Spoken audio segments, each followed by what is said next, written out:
We are back once again. Good day, everyone.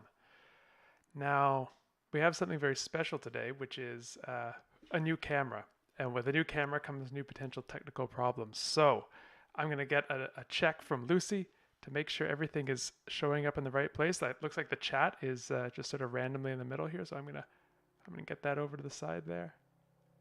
Fantastic. All right.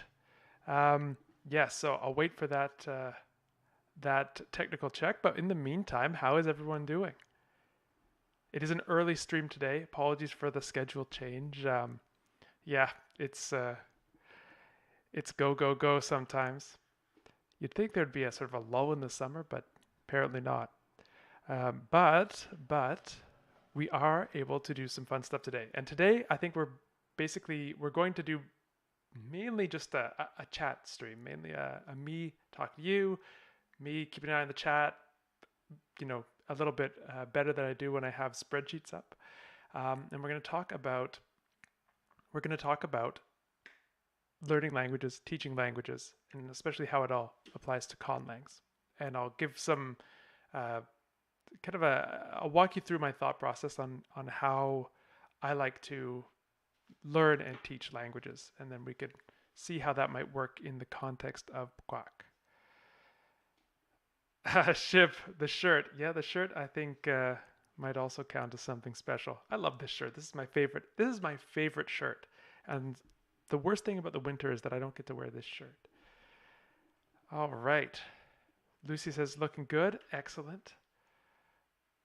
All right then. So I think what we'll do is we will just do a little intro for when we cut this for YouTube, and then we'll get in and I'll kind of walk you through my thought process and how to create materials for teaching a language. And then we can talk about how to apply it in the case of Quack, in the case of other conlangs, the case of your conlangs. All right. So, YouTube, welcome back. We are about to talk about how to learn and how to teach Conlangs. Well, I suppose it applies to any language, but specifically we're going to be talking about Conlangs today. So, I guess without further ado, I'm not even going to bring up some spreadsheets. I'm just going to keep talking to you. This is actually a subject very near and dear to my heart because I have been over the past, well, more than a year now, I've been writing a textbook for Old English, which is part of my day job is teaching Latin and Old English. And I have been making these materials for Old English for a long time now, and I've been able to sort of road test the materials with classes for 3 semesters now. And so I've seen how people respond to it, how different people respond to it. Our sample size is into the dozens by now, and the material covers everything from sort of the beginner to a beginner to intermediate level. So I think I can speak with some intelligence at least on the concerns that go into making that kind of material. I'm gonna just stop because apparently the chat is super small. Let's magnify that. There we go. There we go. We are back. Yeah, so new camera. This is the other thing. New camera, new resolution, new everything. And so I guess it requires a little bit of doing. All right. So, okay. I'll stop. I'll let the chat. I'll let myself catch up to the chat. Now that we can actually see it. Thanks for everyone for pointing that out. I wouldn't have seen. Herodotus reports that it's a marmot chat. Exactly. Now we've got a big chat, a mighty chat. Right. So the big thing when preparing materials for teaching a language is, in my experience, to maximize the amount of time that the student spends encountering the language. And I'll use that term very broadly, encountering. But basically what I mean by encountering is reading, listening to, contending with the language in some way. This is what I want to maximize. And so when you're writing curricular materials, typically if you're writing them, it's going to be textual, although you can then spin that off to do things like audio and video. So when it comes to planning material for teaching your own Conlang, I find the best way is to start with a text. You start with a text that can then make the centerpiece of the curriculum and then spin off things from that. So what does that look like? Okay, I'm seeing some more technical questions. Maybe let's deal with the technical things before we get into the meat of the content. Yeah, so I don't know why certain chat messages just don't show up. If anyone knows better than me about these matters, please let me know. I haven't been able to figure out what's going on. YouTube chat is just weird and doesn't show up on screen that much. It also lags and then comes in big bursts. I don't know. This is what we deal with here. Okay, so what were we talking about? Right, so we're talking about building these kind of materials. And what I do is basically, I'm trying to bring these thoughts into some kind of order. I write a text. This is what the text is like. It's a story. So the reason to make it a story rather than an isolated selection of, short stories or little vignettes or disconnected sentences is because people really like stories. They like following along to stories. They pay attention to stories, and it seems that something in our minds is really connected to narrative, and we seem to learn better when things are put into narrative. So think of how difficult it is to remember a bunch of isolated facts, but if you put those facts in a story, so say you wanted to remember the colors, blue, red, green, yellow, and blue, red, green, yellow. Okay, that you could probably do that. Say you wanted to add orange, violet, all of these other things. That might get a bit difficult. But if you put them in a story, someone wore a red hat and then he walked out and he saw a blue dog and all of these kinds of things, you embed all of that into a story, into a narrative which has its own logic, then it sticks in the memory a lot better. So, story, that's number one. What's number two? So you write the story, but people have to be able to understand it in order to gain anything from it. So you have to write the story in such a way that it's comprehensible, even at the very beginning. And this is the most challenging part. How are you going to make something comprehensible at the beginning? Well, images work really well for this.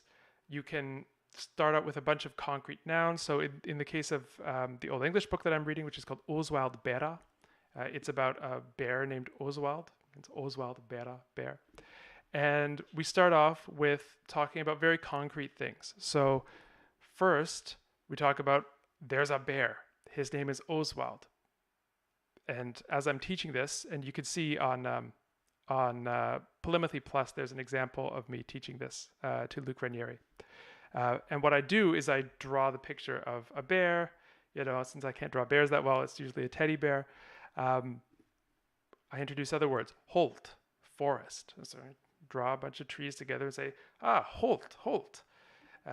Se bera vunoth ondam holte. The bear lives in the forest. And once you have bera and holt, then you can start to say things about the relationship between the two of them. Then you can bring in some verbs. And building up very, very slowly from this, from these concrete words and these as many concrete words as possible in the first chapter.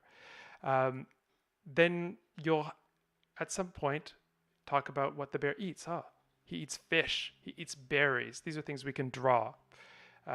He eats honey. He takes the honey from bees. These kinds of things. So you're gaining a bit of vocabulary, a bit of concrete vocabulary, a few verbs here and there. And guess what? You're also introducing people to the grammar a bit. because you can't make sentences that don't have some examples of grammatical phenomena in them. But the thing is, you don't even need to worry about it. You don't need to stop everything and say, okay, now this is this grammatical paradigm. This is how it works because this is masculine, blah, blah, blah, blah, blah. Just show them little sentences. Maybe the words have different endings in some contexts. It's not really a big deal. What they're following along to is the story. So the bear eats honey. Yeah, that honey is going to be in the accusative case if you're in a language that marks the accusative case, but you don't need to make a big deal about it. The bear lives in the forest. In Old English, that in the forest, ondam holte, is going to be in the dative case. Big deal. The most important thing is not to shelter the grammar, but to shelter the vocabulary. Vocabulary is by far a bigger obstacle to understanding things than grammar is. So that is the big, that's what you have to concern yourself with when you're starting out. Stay very concrete. Start telling a little story. It's not going to be that interesting of a story to begin with. Your readers will bear with you. No pun intended. See what I did there? Yeah, your readers will bear with you if they think you're going somewhere with all of this. So they'll have patience in the first few chapters. All you can talk about is a bear in a forest. But even with a bear in the forest, you can still have a story. The bear can want something. The bear can want food. He has trouble getting food. Why does he have trouble getting food? Because there are no fish in the stream. Hey, you just learned in and stream and fish. So what does he do? He goes and looks for honey. Oh, to look for. Okay, does he find honey? New verb, find. He looks for berries. Does he find berries? No. He looks for fish. Does he find fish? No. He looks for honey. Does he find honey? Yes. Okay. He finds honey. Does he get the honey? No. Why? Because the bee doesn't want to give him honey. Okay, so all of these new things start coming up. But because it's a very comprehensible kind of story, it's a typical kind of fairy tale structure, Fairy tales are always three things, right? You try the one thing, that doesn't work. You try the second thing, that doesn't work. And the third thing, that's what works. Like Goldilocks and the Three Bears. Again, we're back to bears. Got bears on the brain. But so people are prepared to understand this kind of structure. And this is like scaffolding for their comprehension. This is giving them a roadmap that isn't linguistic at all. It's just based on their knowledge of how stories work. And so you almost give yourself a much easier time because you've given the reader this kind of superpower to understand where you're coming from. So the story has a genre. This is why I like the fairy tale genre because people are used to it. And so this is how I started out Oswald Bera. It doesn't stay in that genre for too long, but that's how it starts because it gives people a leg up. So then you are starting to develop this story. Where does it go from there? Now you may think, okay, now I have to have a chapter on the dative case. I have to have a chapter on the passive voice. I have to have a chapter on the past tense. All of these kinds of things. I don't recommend that at all. What I recommend is just tell the story in as interesting a way as you can while limiting the introduction of new vocabulary. Eventually, there will be enough repetitions of the grammatical constructions that you're using that people will just sort of pick up and build their own representations of these grammatical constructions. So say after a certain preposition, a noun has to be in a particular case. Say after the preposition on, you need to have a noun in the dative case. You don't have to say, hey everyone, here's the dative case, here's what the dative case endings are, blah, blah, blah. Just show different nouns showing up after on and how they change. And eventually people are going to start to draw their own conclusions, and then they'll do something amazing.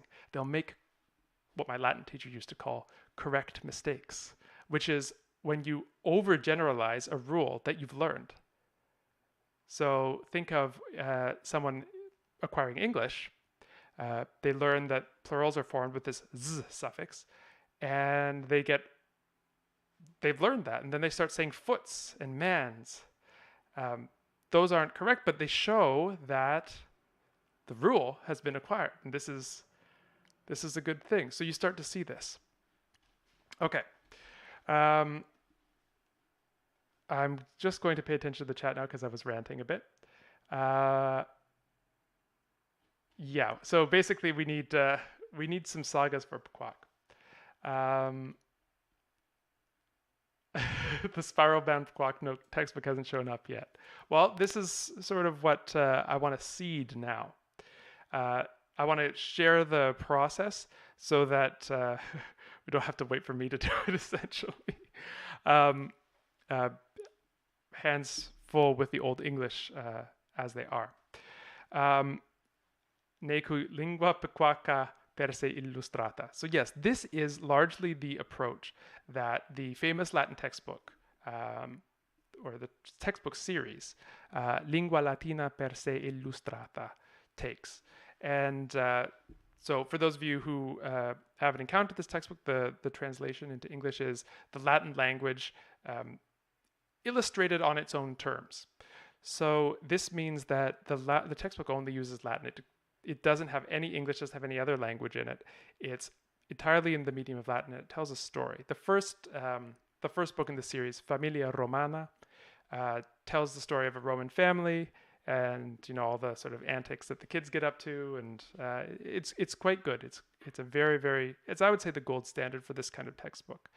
But even it does do things like, here's the this is the chapter about the pluperfect tense. This is the chapter about the present subjunctive, which myself I don't carry that tradition forth, but embedding the learning in a story, that is, I think, remarkable. And I've seen people learn Latin with this textbook many times over now. So. Right. So essentially, Oswald Bera is the Old English version of Familia Romana, but I've made a few changes to it. So one is that I basically don't shelter grammar. By shelter grammar, I mean I don't hide parts of the language from the reader for fear of overwhelming them. What I do is I hide vocabulary, and I have a very complicated system where I say, okay, every 1,000 words, I'm only going to introduce X new words. And I think that number differs from language to language, what that number can be. For Old English, I tried to keep it to 5% new words. So as you go through and you're reading, and you're reading 1,000 running words of Old English, I don't want there to be more than 50 new words in there. And I'd like to have a lot of repetitions of those. Yeah. So I think with languages that are less closely related to English, you'd probably want a lower amount, because with Old English, you have a ton of relatedness to fall back on.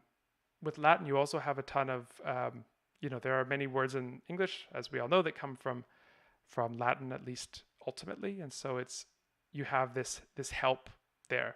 If you were learning a language that's more distantly related or unrelated to the language of your students, then I think it would make sense to sort of tone it down.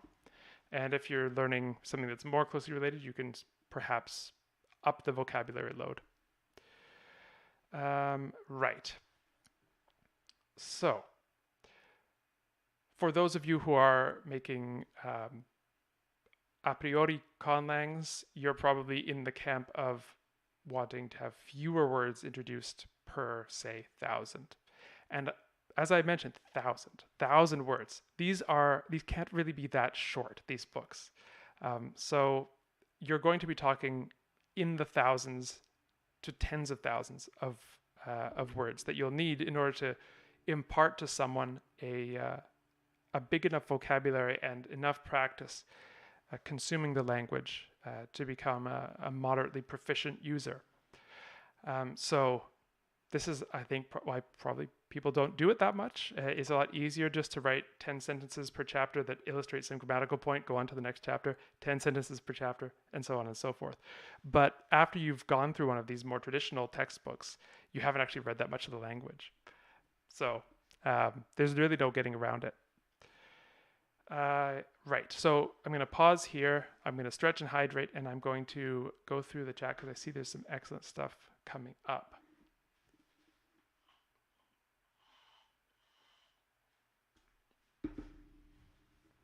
Oh, very nice. Quayne, thank you for joining us. Very nice. Yes. So there are lots of ways of learning language. I won't say that this is the only one that works, but it's one that I've seen work fairly reliably and enough to sort of come up with some principles. I'm not going to wade into the more theoretical debates, but yeah, at least I think most people who study this stuff would agree that having a lot of the language that you can understand presented to you is a good way to learn. However, that happens. Um, because I tend to work in historical slash dead languages, um, this is usually by a written medium, although that's not all. So this probably comes to another point that we can talk about, which is, say you're anchoring your curriculum for the language around a text. Well, it doesn't all have to just involve reading the text. It can involve speaking as well. So I always try to provide an audio recording of the text as well. This, if you're trying to learn a language and you have the option to have audio as well as reading, I would certainly take advantage of that, because the language, there's something about hearing the language as well as seeing it that can often be very helpful for people. And some people like to only read, then only listen, then do both, or do it in different orders. But it's another tool that you can use, and it really increases comprehension. I see. Naku's saying Stephen Krashen. So Stephen Krashen is the sort of the academic progenitor of all of this kind of thinking about second language acquisition. And the wonderful thing about Stephen Krashen is that he's worked to make his research publicly accessible, and so you can find him interviewing YouTubers and things like that, and it's a great way to learn about his thinking. And academics are always fighting, as some of you probably know, but most people have most of the work done in second language acquisition has either followed Krashen's footsteps or reacted against it. So big name, big thinker to grapple with.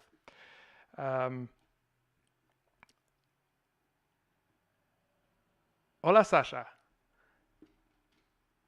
Just Pascal saying CLC is too story driven. What is CLC? Oh, Cambridge Latin course.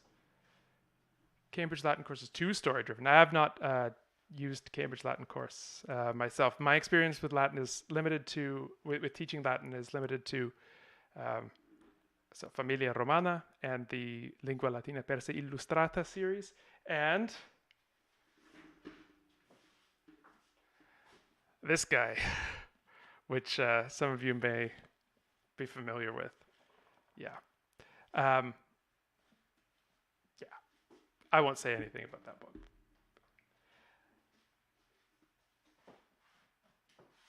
But while we're on the topic of books, this is the one I learned on way back when. It's not one that you're going to find very very readily. This was one used for Ontario high schools. I think it was in the 50s or 60s.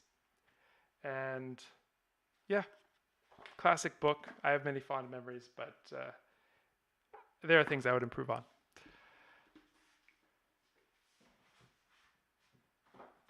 While we're on the topic, you can also find Greek, books for ancient Greek that take the same-ish approach. This book, Atenaste, is this is the Italian edition, which you'll often see recommended to people because it has more to read than the English version, more ancient Greek to read. I have my bones of contention with this book, but it's on the right track, I think. It also tells a story. Tells a story about a farmer and his family and blah blah blah blah blah. And it, I would say, the main difference is that Greek is for an English speaker. Ancient Greek is for an English speaker. Much more difficult to learn the vocabulary of. And as a result, when you're coming at it from English, the the frequency of new words introduced and the low levels of repetition of those words provide a barrier. So it's much more painful, in my experience, and I say this as a learner of ancient Greek now, to read that textbook than I would have liked. Now, I don't have the apples and apples comparison. I did not learn Latin using this method. That old book that I showed you, that's how I learned it. So I don't know. I don't know what it would be like coming in as a learner for the first time. But I get the impression from my students that I teach using this method that they find it easier, probably because, so many words are readily comprehensible even without knowing the exact details of what they mean. Whereas there are far fewer of those in Greek for an English speaker. And so this also comes to another point, which is it really does depend where you're starting from. If you have languages that are related to the one you're learning, then this is going to basically be a little power up for you. And if you don't, then it's going to be a power down. Some people have said that all Indo-European languages are basically just one language. You just have to swap out the vocabulary. This is specifically the ancient Indo-European languages. I don't know, Quayne, what you feel about that. I could see how that would be the case. Haliad, you used to have the same edition of Latin Our Living Heritage? Oh, that's wild. I'm seeing a lot of canis est in horto in the chat. Keep an eye on that canis, everyone. All right. So, what were we talking about? Yes. You have your story.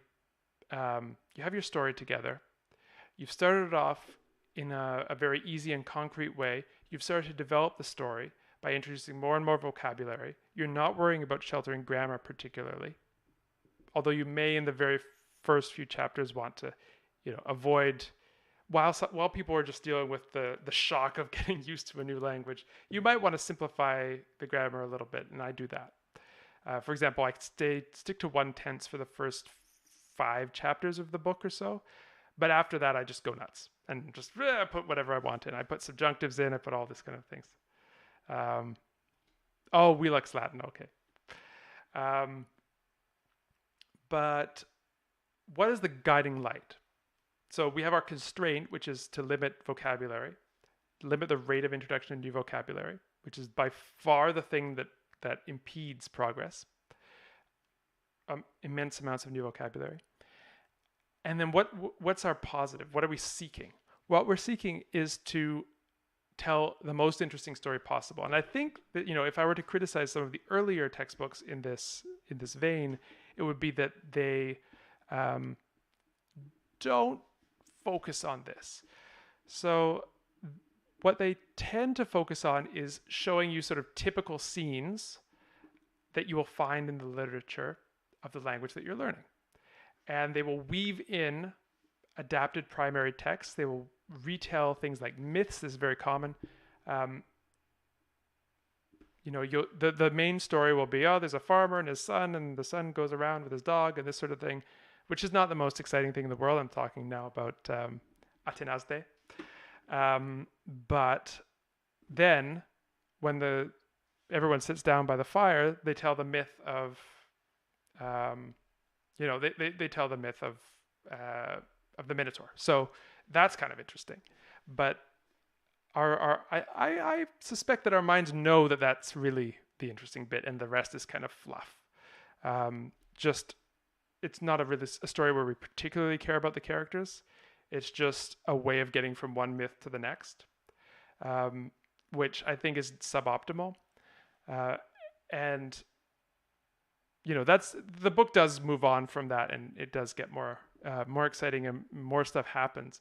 But a strong narrative with a sort of internal logic to it is an immense aid to comprehension.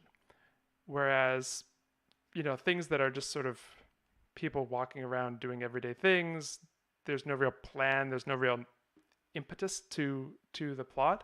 that actually hampers comprehension because we're used to reading stories. We know how they work. And when we get a story where, there's people just sort of sitting around doing the same thing over and over again to give you repetition, we lose that because we don't read those kinds of stories. Those things don't make it past the editor when stories are written for our entertainment. So my guiding light in writing Oswald Bera has been keep the narrative moving. What's the most interesting thing that could happen here? What's the most fun thing that could happen here? So it has the form of an adventure story more than anything else, with a very, very swiftly moving narrative with cliffhangers at the end of chapters, things like this. Anything you can do to make people want to read it more, do. So that's my basic philosophy on the type of story to tell. Now, it's also fun to weave in those kinds of typical scenes, or you can even do things like stories within stories. So I'll take an example from Oswald, and then we can talk about Conlang stuff, how to apply it. So the story of Oswald Bera is Oswald is a bear who wanders around Anglo-Saxon England getting into trouble and adventures. So this is great. This gives us an opportunity to have fun, first of all, but also to encounter certain things that that you're going to read if you read Old English literature. So Oswald goes to a monastery and he becomes sort of a student in a monastic school, and he starts learning with the other monks.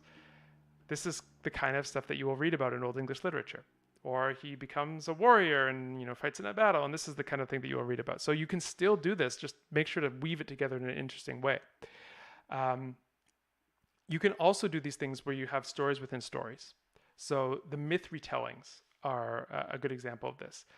But I think the important thing is, don't just tell a myth to pass the time.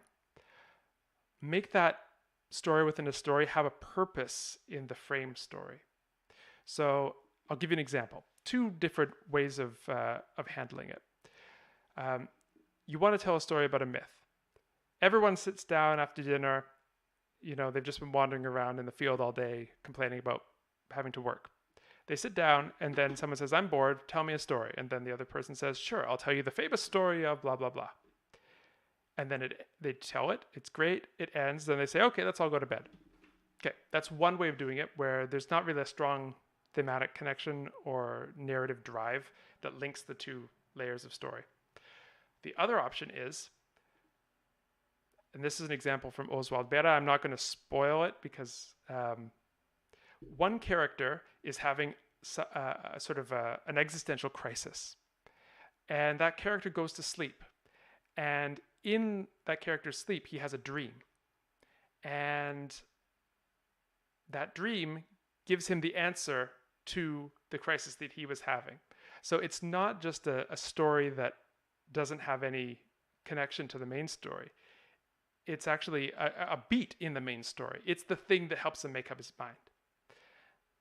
And so as a writer, you have to sort of prepare and say, okay, if I'm going to hit these three myths, they have to have a purpose in the story. How am I going to write the story such that they have a purpose?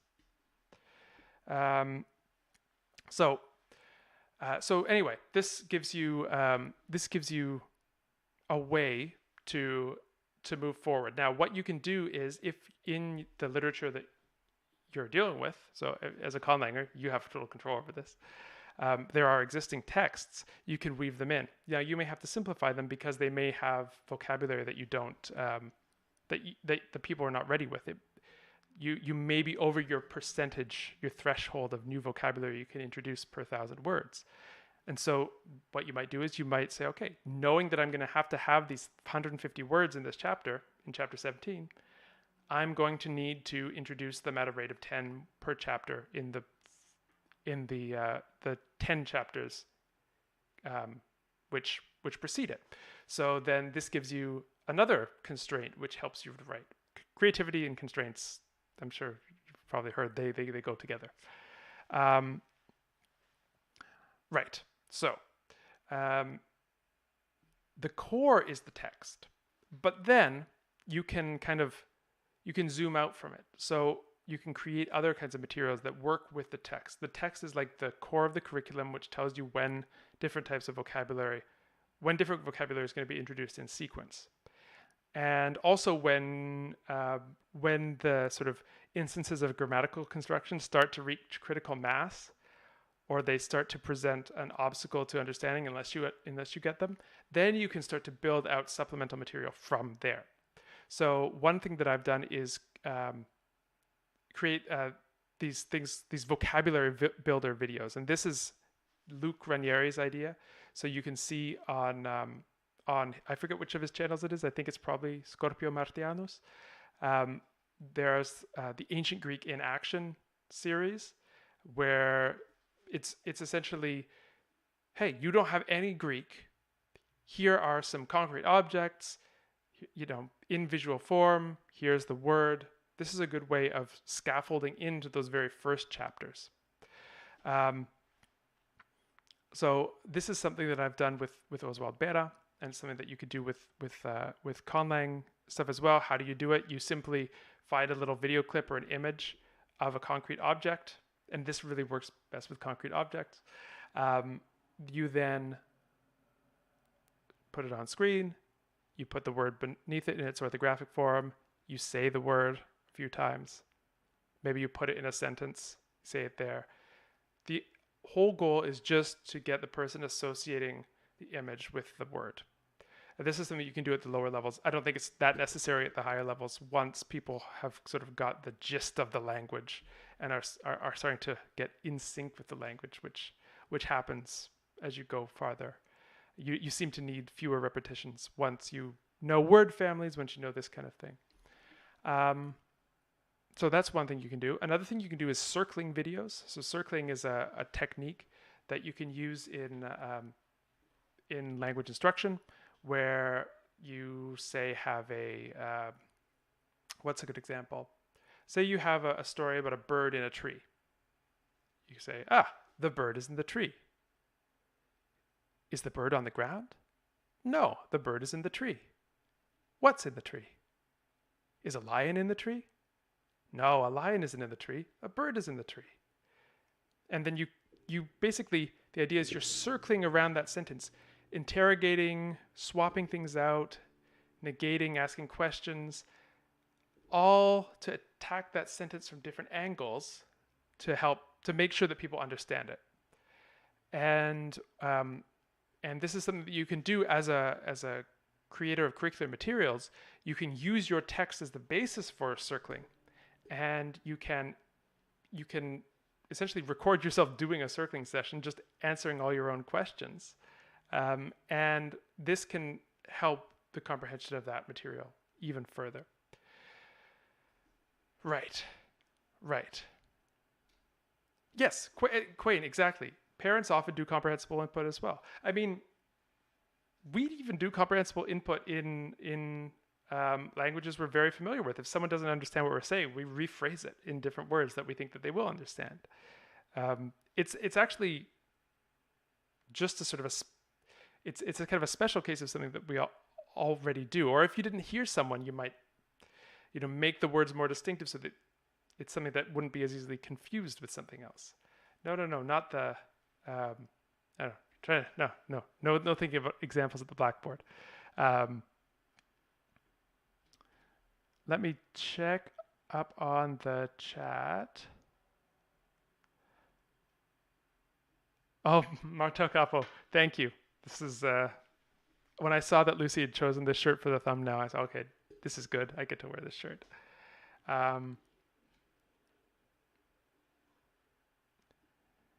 Taga, is this why we tell stories to children at the age of first language acquisition? I don't know if it's. I don't know if anyone has said, has really researched this is the reason why, but it definitely stands to reason. Yes, shout out to Scorpio Martianus, a great channel. Right. So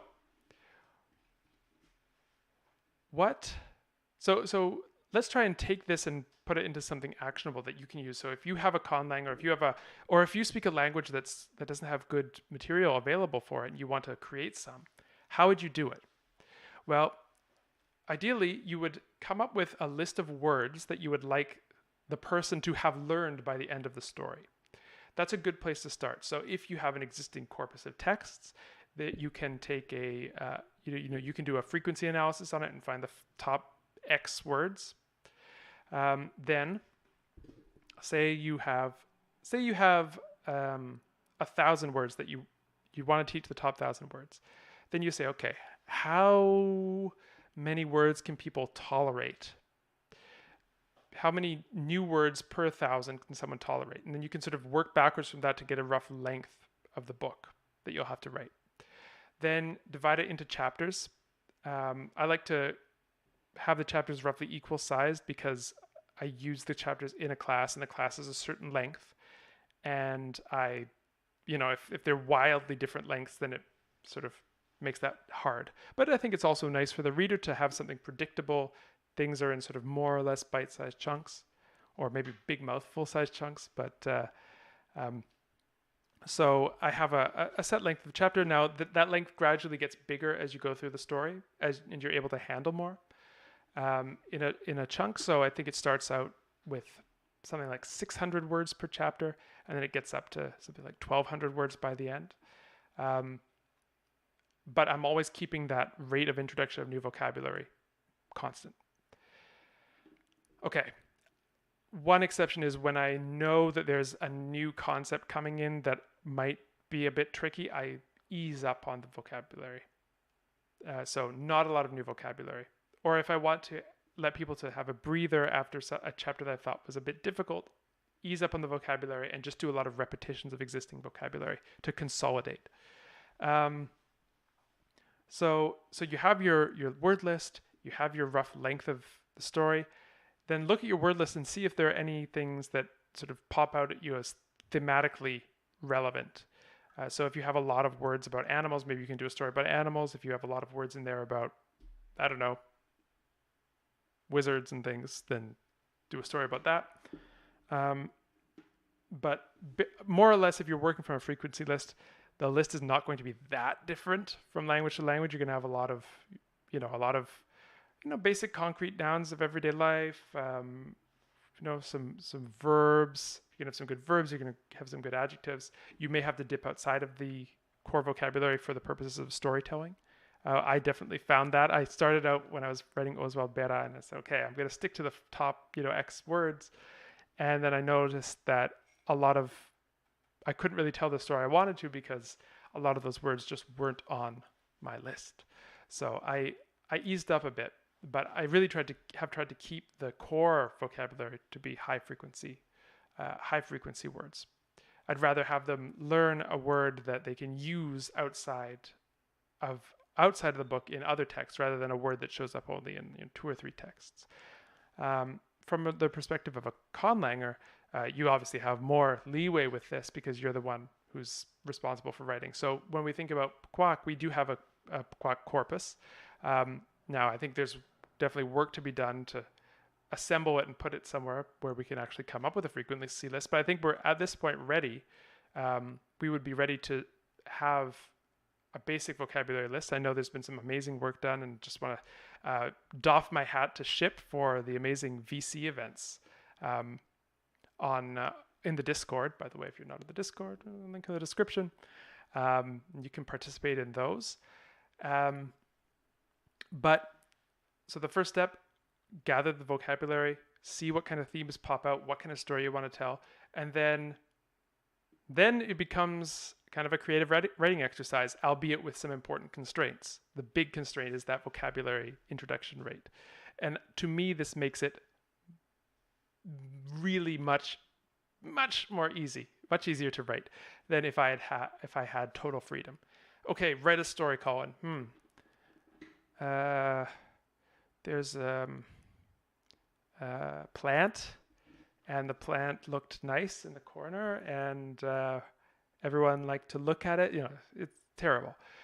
If okay, I have to hit these vocabulary words, then it becomes a question of, how do I connect the dots? How can I make this as interesting as possible while saying these 10 words in this chapter a few times? So that's the gist of it. Maybe I'll stop my yammering for a moment and see what's going on in the chat. Righty.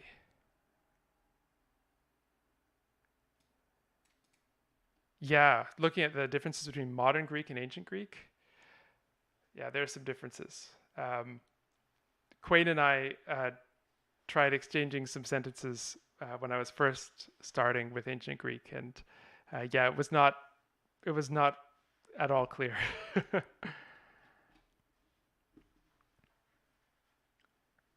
All right. The Pkwak. Yeah, what's the Pkwak like? Sutton, oh, excellent question, Sutton. How would you go about handling ungrammatical structures? So, in theory, if this were a natural language and you had enough input, those ungrammatical structures should fall out from the input, given that we know in first language acquisition, correction isn't generally present. And yet people still come up with reliable grammaticality judgments on those kinds of things. And this goes into the whole like universal grammar thing, which I don't want to get into right now. But for the purposes, for pedagogical purposes, what I would do in that circumstance is I would include a bunch of examples of how it worked grammatically in a chapter, and then I would use that as a jumping off point to tell people and do a little bit of explicit grammar instruction. I am not allergic to explicit grammar instruction when I think it will help people create more comprehension. And some people really like grammar. They find that's something that they can hang their hat on if they know fact about the grammar. I don't necessarily think it's going to influence their tacit or unconscious representation of the language, but some people do find it helpful and find it to be something that they enjoy. And so I would never deny that from them because I enjoy it too. I love explicit grammar. It's kind of part of being a linguist, right? If you don't love grammar, then you might be barking up the wrong tree. But yeah, so that's what I would do there. I would attempt to teach it implicitly as much as possible, but you're never going to be able to have negative examples. You're never going to have ungrammatical sentences in input. This is true for natural and construction languages. So I would just supplement that with a little bit of explicit grammar instruction. Ship's saying Pkwak only has like 400 words, so the constraints are pretty massive. Hey, there we got half our work done for us already. Yeah, we might have to do a word creation event. All right.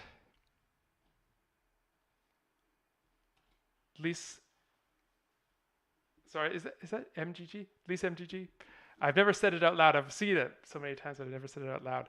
Grammar is the easiest part of language learning. This is something, well, I mean, I guess it depends on which grammar. Sumerian, I don't know, but this is something that is kind of interesting, which is that grammar is finite to a certain extent. Like, there are only so many rules, there are only so many forms. Vocabulary is less finite, we might say. There is a lot more of it to learn. Now, it is finite technically, but where the number of forms the grammatical, say, inflectional endings that you might learn might be in the hundreds, the vocabulary that you have to learn is into the tens of thousands often. So, and the problem is due to Zipf's law, which says that the most common words in the language will be extremely common, and then so it'll go down like this, so that the top 10 words will occur. I don't remember exactly the statistic, but they'll amount to 40% or whatever of the tokens of the words that you see in a text. And then when you go beyond that, it's just less and less and less and less. So the less common words are so much less common than the more common words that you have a hard time getting repetitions of those, the the two two the 2000th most common word, you have a hard time getting repetitions of that. The 5000th most common word, you still have a hard time getting repetitions of that. And there are just so many of them. They form the long tail of that distribution. So, yeah, vocabulary, the thing is, it just doesn't stop. It doesn't stop as much as you wish it might. Even in our first languages, we're always learning new words. So, yeah, vocabulary is by far the harder challenge, which is why I recommend sheltering vocabulary rather than grammar. And that's not my original idea. That's a pretty widespread belief in the sort of second language pedagogical sphere. Yeah, we need to embiggen the corpus. That word sounds really weird. Galactic saying Koine Greek. Yeah, Koine is not that different from, say, classical. It's not different enough, I think, to warrant treating it as a completely separate language. Pedagogically, in the class that I'm taking, we have people who are interested in classical Greek, people who are interested in Koine Greek, and we're all learning from the same textbook, which is sort of classical Attic Greek, but that's a good foundation to start from. I love having the bookshelf in here. I could just get books up. And then you get hapax legomena. Right. So hapax legomena are the far end of that tail, where the word only occurs once. And if you're a historical linguist and you're trying to figure out what that word means, you're likely out of luck if it's not an extremely self-explanatory environment.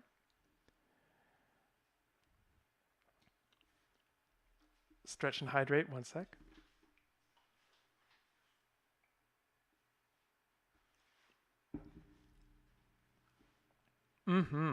Yeah, ancient Greek is very useful to know.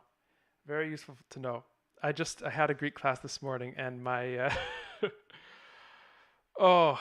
this is perhaps why I'm a little critical of that textbook right now, because they do not shelter vocabulary at all.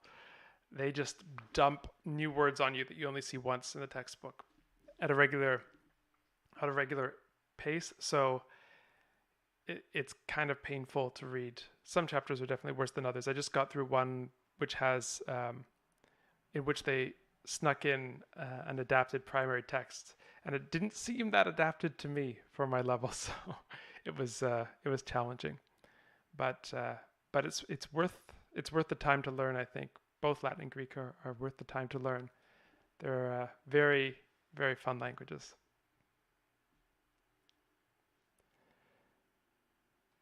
Sutton, I think I answered your question, but if not, just tell me on Discord. Is Zipf's law responsible for the intermediate plateau? Oh, that's an interesting question. I think in some ways it is, because when you have got through your first, 1,000 words, say, you'll often see the statistics. So with your first 1,000 words, and I forgot the exact numbers, you can understand 80% of any given text written in a language or something like that. And with 2,000, it's up to 92, and 3,000 it's up to 95 or something like that. Turns out that last portion is actually pretty important. And with 80% of the words of a text, you can basically not understand it at all. If you have 90%, you can maybe understand the gist. If you have 95%, you can understand it with difficulty. And with 98%, you can read it basically and pick up the meaning of any words you don't know from context. 98 seems to be this kind of somewhat magical number where you know enough words that the possible meanings of the unknown words are so constrained by the other words that you know that you can guess them easily, and you're not going out to look things up. I've heard this comes a lot, I think, from Paul Nation's research.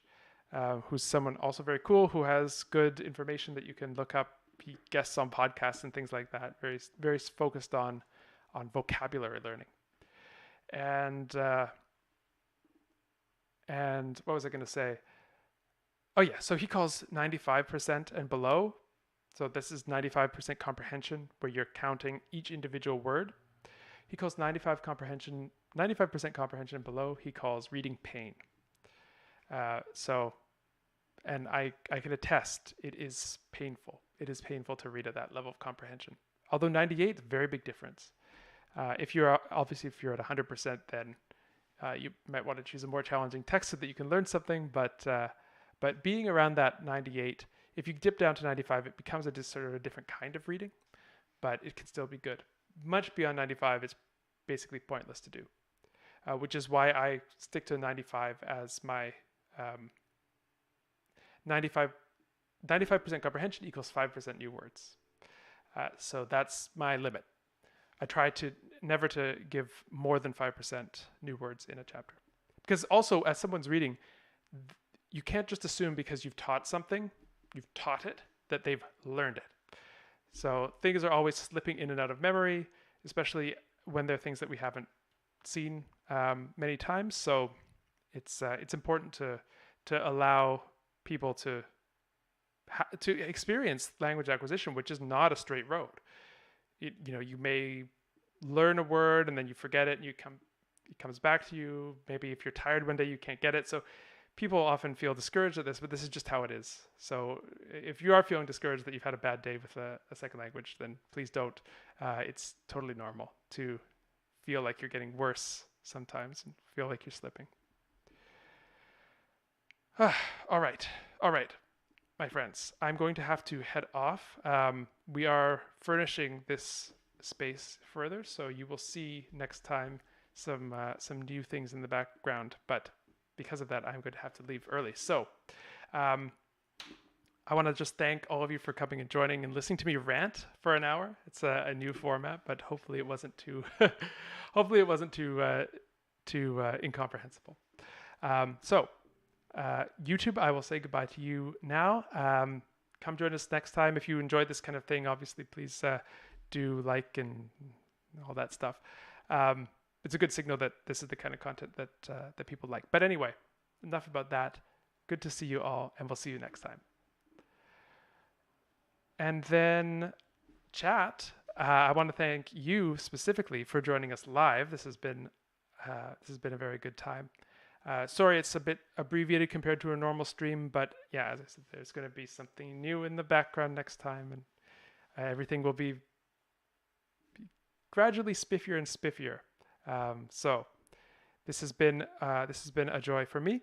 We will see you next time. If you're not on the Discord, please do join us. Link in the description. That's where all of the stream times are posted, and the voice chat events that we have that are hosted either by myself or a member of the mod team or the member of the community. We have lots of those as well. So hope to see you there. Otherwise, see you next time.